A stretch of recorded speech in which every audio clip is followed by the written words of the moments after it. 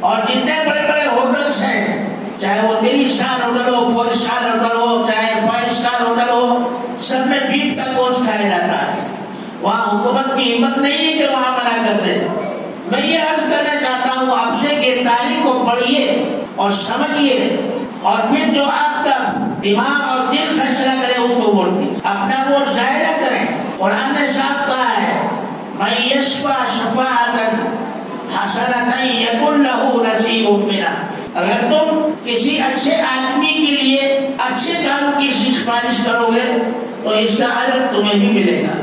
Vote ایک سفارش ہے, ایک شہادت ہے کہ بھئی یہ آدمی اچھا ہے, یہ شریف آدمی ہے, یہ قوم کا درد رکھتا ہے, یہ درد مند دل آدمی ہے, اس کو ہم اس لیے ووٹ دے رہے ہیں تاکہ وہ پارلیمنٹ میں پہنچے, اسمبلی میں پہنچے اور وہاں جا کر مسلمانوں کے اور اپنے ملک کے اور برادران وطن کے مسائل کو سامنے رکھ کے اور عام لوگ جو ہے آرام کے ساتھ زندگی گزارے.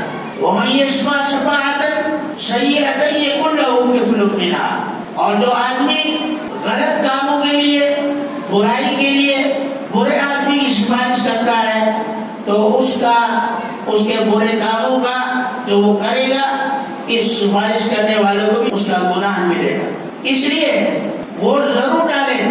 ووٹ ڈالنے میں کوئی قباحت نہیں. ووٹ آپ کا ایک دستوری حق ہے, آپ کا ایک ملک کی حق ہے, یہ آپ کے مستقبل کی ضمانت ہے, یہ آپ کے ہندوستان میں موجود ہونے کی ایک نشانی اور علامت ہے, ایک ثبوت ہے کہ آپ اس ملک کے رہنے والے ہیں. ووٹ کو ضائع نہ کریں, لیکن یہ دیکھیں کہ ہمارا ووٹ کس شریف آدمی کو ملنا چاہیے. میں یہ کہتا ہوں کہ آج کے اس دور میں ہمارے مسلمان بھائی بھی اگر کوئی پارلیمنٹ میں پہنچتا ہے تو مسلمان تو ضرور رہتا ہے, لیکن پارلیمنٹ میں پہنچنے کے بعد مسلمانوں کا نہیں رہتا. مسلمان تو وہ رہتا ہے, لیکن جب اس کو ٹکٹ مل گیا پھر وہ مسلمانوں کا نہیں رہتا, پھر وہ اپنا ہو جاتا ہے, اپنا خزانہ بڑھتا ہے, اپنی تجوری بڑھتا ہے, اپنے خاندان والوں کو دیتا ہے کہ مسلمان جائے باہر میں. لیکن اگر خدا نہ خواستہ کپڑوں میں جو ہو جائے تو ہم کپڑا پہننا نہیں چھوڑ سکتے. بھائی جو ہو گئی اب کپڑا نہیں پہنیں گے, ایسا نہیں ہوتا ہے. جو کو پا کر اس کو باہر نکالیں گے اور پھر کپڑا بھی پہنیں گے, اس کو صاف ستھرا بھی کریں گے. اسی طرح سے جو ہے ہمارے کچھ لوگ ایسے ہیں جن میں کچھ اچھی باتیں ہیں, جو لوگ فرقہ پرستی کو ہوا نہیں دیتے, سب کے ساتھ ہندو مسلمان سکھ عیسائی سب کے ساتھ مل کر کام کرتے ہیں. ایسے لوگوں کو ووٹ دینا چاہیے, ایسے لوگوں کو اپنا ووٹ دے کر کامیاب بنانا چاہیے تاکہ ان کالی بھیڑوں میں میں سفید بکریاں بھی پہنچ جائیں اور وہ ملک کے مسائل کو اٹھا سکیں۔ دوستو یہ بات یاد رکھیے کہ ووٹ دینا شریعت کے اعتبار سے فرض ہے۔ آپ اپنے ووٹ کو ضائع نہ کریں، نہ اپنے گھر والوں کے ووٹوں کو ضائع کریں۔ ہم یہ سمجھتے ہیں کہ ووٹ ہم کیا دیں گے، چلو چھوڑو دوسرے دے لیں گے، ایسا نہیں۔ کبھی کبھی ایک ووٹ بھی امیدوار کے حق میں آب حیات بن جاتا ہے۔ آپ کو معلوم ہوگا، ایک بات کہہ کر بات ختم کرتا ہوں، جب ہندوستان کا پارلیمنٹ کا پہلا اجلاس ہوا اور یہ طے ہوا کہ ہندوستان میں کون سی زبان ہمارے اپنی قومی زبان کہلائے گی، تو کچھ لوگوں کا یہ خیال تھا کہ اردو ہم اپنی زبان قومی زبان بنائیں گے، اور کچھ لوگوں کا خیال تھا کہ نہیں ہم ہندی زبان اپنی زبان بنائیں گے۔ پارلیمنٹ میں جو ہے الیکشن ہوا، دونوں کو ووٹ برابر پڑے، اس کو بھی اتنے ووٹ، ہندی کو بھی اور اردو کو بھی۔ اب فیصلہ کیسے ہو؟ حقیقت میں فیصلہ یہ ہونا چاہیے تھا کہ دونوں زبانیں ملک کی زبانیں ہوں گی، لیکن ہمارے آجانی ہندوستان کے پہلے راشٹرپتی راجندر پرساد جی، انہوں نے ایک مکاری سے کام لیا۔ انہوں نے کہا کہ میں پارلیمنٹ کے ممبران سے کہتا ہوں کہ ایک ووٹ مجھے بھی ڈالنے دیں تاکہ میں بھی اپنا ووٹ استعمال کروں۔ سیدھے لوگ تھے، انہوں نے اپنا ووٹ دیا تو معلوم ہوا کہ انہوں نے اپنا ووٹ ہندی کو دے دیا، تو ہندی ایک ووٹ سے جیت گئی اور پورے ملک کی قومی زبان ہندی بن گئی۔ تو کبھی کبھی ایک ووٹ بھی بڑا کام کا ہوتا ہے، اس لیے میرے بھائیوں اور بزرگوں، اپنے ووٹ کو قیمتی بنائیں، اپنے ووٹ کو ملک کی ضرورت بنائیں اور اپنے ووٹ کو ضائع ہونے سے بچائیں، تاکہ ہم بھی اور ہمارا ملک بھی خوشحالی کی طرف قدم بڑھائے، امن اور شانتی کی طرف قدم بڑھائے، اور یہاں سے فرقہ وارانہ اور اسی طرح جو ملک کے فضا کو مقدر کرنا چاہتے ہیں ان لوگوں کا بول بالا ختم ہو۔ وآخر دعوانا ان الحمد للہ رب العالمین۔